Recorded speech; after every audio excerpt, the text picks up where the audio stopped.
Let's now add railings to our structure. We'll use a parametric dialog box, similar to the one for ladders, to configure them and then position them in the model using a single line. First, open 03_06_ to view the model, which already has the ladder.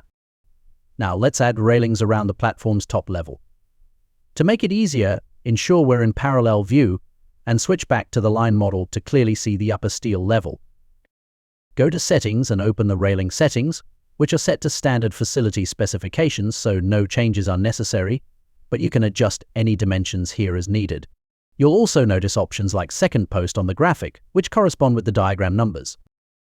We can also modify the handrail shape using a standard pipe, but it's adjustable depending on your design. You can even add a kick plate if needed and choose the steel type, such as plate. Accept the standard configuration and select railings under part insertion.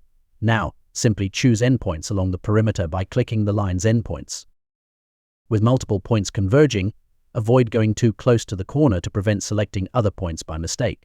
Rotate the model if needed for a better view and align the railing across to the ladder's edge. Switch to a shape model view to confirm a secure railing. Although simple to place, railings provide an accurate representation and sufficient detail for materials estimation and dimensional accuracy.